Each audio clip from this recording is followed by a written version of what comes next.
Have you ever wondered how your programs gets executed? If your answer is no, then this video is for you. I recommend watch this video till the end. Hi Aziz, I welcome you to CoedMaster, and in this video I am going to talk about function call stack, and I will show you how our programs gets executed when you run a program. So let's get started. So first thing first, what is mean by function call stack? Function call stack is a data structure. It's a stack data structure that holds information about the function being executed or function about to be executed. So imagine when you run a program, your program gets executed. Your program contains code and your code contains functions. There may be a lot of functions. So how your program remembers which function to call and which to not? To remember which function to call, our program uses stack data structure and we call it function stack to store the information about the functions being executed or functions about to be executed. This function call stack uses LIFO approach. It means last in first out, and this data structure has only one endpoint. We push all our function calls into this data structure from a single endpoint, and we call this operation push operation.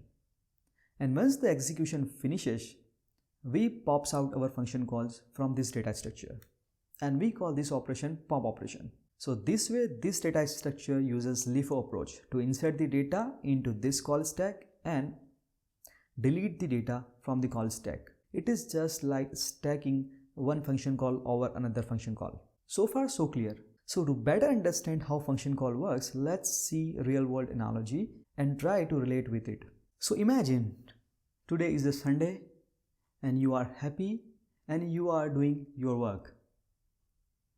Your hobby is gardening. So in Sundays you like to do some gardening. So you are cleaning, you are giving water to your plants and all such stuffs. So you have a good habit to maintain a notebook. So whenever you do some work, you first enter that work in your notebook, and once that work finishes, you mark it done. Okay, so Sunday morning you are doing your work, let's say gardening. So you have entered this work on your notebook, right? After some time your dad calls you and tells you, could you please help me? So you said yes, why not? Your dad gives you some work to do. So what you do? You immediately note down the task or work on your notebook. After some time you get a call from mom that, hey son, I have work to do. Could you please help me? You said yes, why not? I will do your work. So what you do? You immediately note down this task on your notebook. And there is one thing, your dad and mom said, hey son, this is not an urgent work. So whenever you get time, you can do my work. So that's fine. Okay, I will do your work once I get free. So after some time, your brother comes to you and tell you that, hey brother, could you please do me a favor? You said, why not? So brother said that I have some work to do. Could you please do it for me? You said, why not? I will do it for you. So you immediately note down this task on your notebook and you back to your work and continue doing it. So once you finish your gardening work, you mark this task as completed and you move on to the next task. And what is your next task? Your next task is dad's work.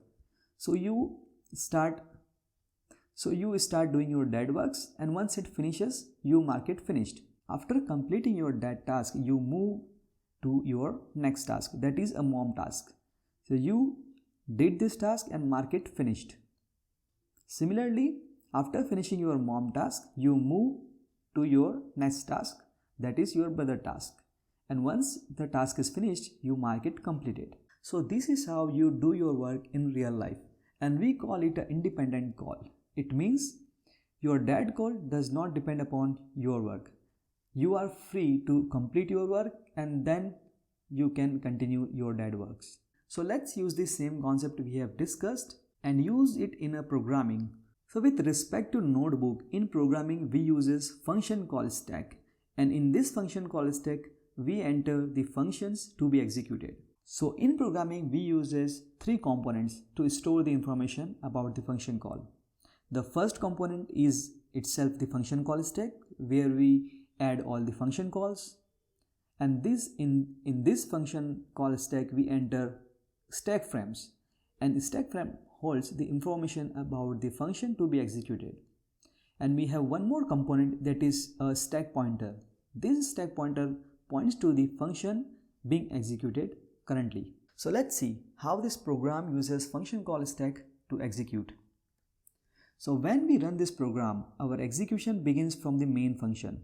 So when our main function gets called, we simply do three things. First, we push our main function into the call stack.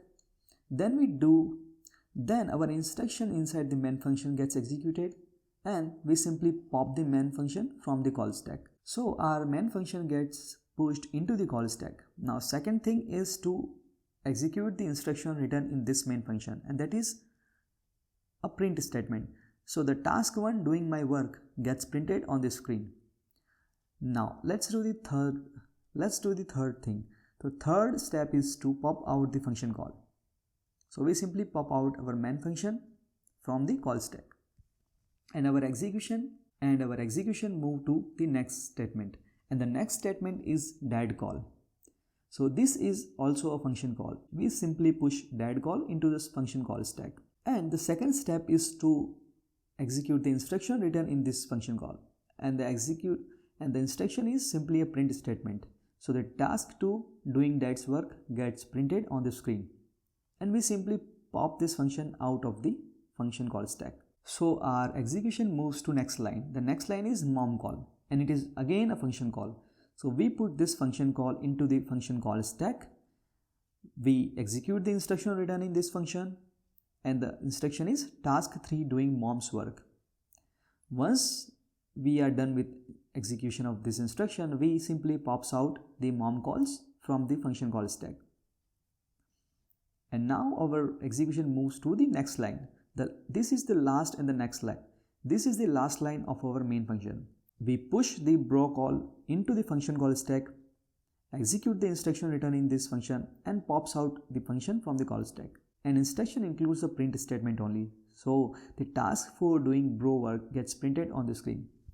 So if we see the output of this function, it would look something like this. Task 1 gets printed, task 2 gets printed, task 3 gets printed, and task 4 gets printed. So we are doing a sequential call, and all the calls are independent of each other. That's why we are getting all the output in sequence. Now this is all about the independent function calls. Now let's move on to our next example, where we are going to discuss about the dependent function calls. So let's understand this with a simple real-world analogy. So now again we are using the same example as before, but with some changes. Okay? So now let's imagine today is a Sunday and you like gardening. So you are doing your work happily, and you have noted this work on your notebook, and you are continue doing your work. So let's say today is the Sunday and you like gardening, and in Sunday morning you are doing some work like watering plants, cutting your plants, cleaning, and all other stuff. And you are simply doing your work. While you are doing your work, you suddenly get a call from your dad that, "Hey son, I have an urgent work to do. Could you please help me?" You said, "Yes, why not? I will do your work." So you immediately stop your work and move on to your dad works, and you start doing your dad works. While you are working on your dad works, you get your mom calls. Your mom said, "Hey son, I have some urgent work to do. Could you please help me?" So you said, "Yes, why not? Let me do your work." So you immediately stop your dad works and you move on to your mom works.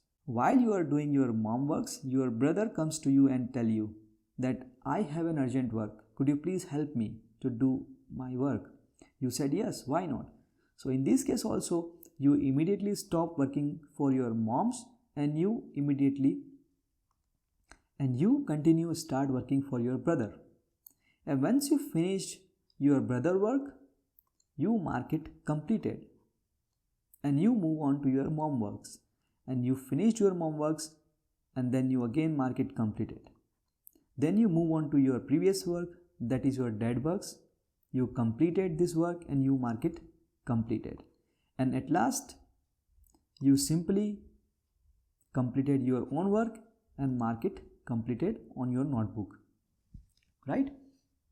So this is a dependent call. Why? So while you are working, you are interrupted by your dad, and while you are working for your dad, you are interrupted by your mother, and while you are working for your mother, your brother interrupted you.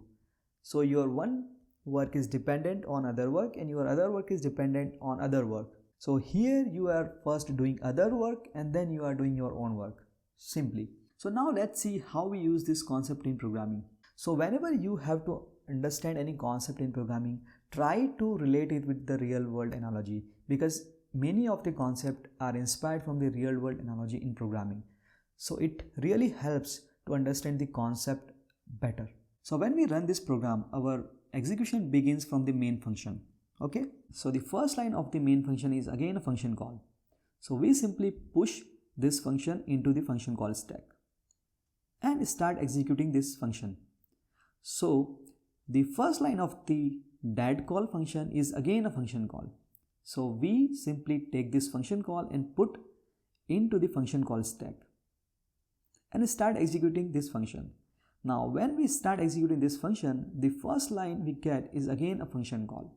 So we take this function call and again put into the function call stack, and then we start executing the bro call.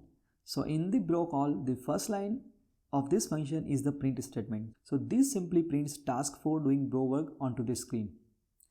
So once the execution of bro call finishes, we simply pop this function call out of the stack.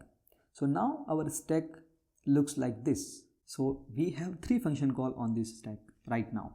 Once the bro call execution finishes, it gets control back to its caller. And who is the caller of bro call? The mom call. So our mom call. So now our mom call instructions gets executed. And what are the instructions left in this function? The left instruction is simply a print statement. So the task 3 doing mom works gets printed on the screen. And we simply pop this stack out of the frame. Now our stack would look like this. We have only 2 function call in this stack. And once the mom call finishes, it's give control back to its caller. And who is the caller of mom call? It's a dad call. You can see here. And we start executing the dad call. So the statement to be executed in that call is a print statement. So in that call, we have only one statement to be executed, and that is also a print statement. So our task 2 doing dad works gets printed. And once the execution finished, we simply pop this stack frame out of this stack. Okay, now our stack look like this. We have only one stack frame inside our function call stack. So after the dad call finishes, it gives control back to the caller. And who is the caller of dad call? The main function. So our execution begins from the next line. And next line of the main function is simply a print statement. So task 1 doing my work gets printed on the screen, and we simply pop this stack frame out of the function call stack. And now our function call stack gets empty and our program execution finished. So this is how this program uses function call stack to execute the functions. So if you see the output of this function, it's going to look like this. So first our task 4 gets printed on the screen, then task 3, then task 2, then task 1. So this is how our program gets executed. So now you have a very good understanding of how function call works and what is the difference between the dependent call and the independent call. Now let's see one more example to understand function call better. So on the left side of the screen you can see our program, and in this program we have 3 functions. One is main, hello and world. So let's see what happens when you run this program. So our execution begins from the first line, and the first line is a print statement. So it gets printed on the screen. The next statement in the main function is a function call. So again the hello function call gets pushed into the function call stack and start executing. So in hello function you can see the first statement to be executed is the print statement. So the before world gets printed on the screen. The second statement is again a function call. So the word function gets pushed into the function call stack and start executing. So So the instruction to be executed is the print statement. So the hello world gets printed on the screen. Now after hello world gets printed, the world function returns the control back to its caller, and the caller of this function is simply, and the caller of world function is a hello. Now the execution starts with this third line. Now the execution starts from where it left off. So we left from here. So our execution starts from the third line, and third line says print after world.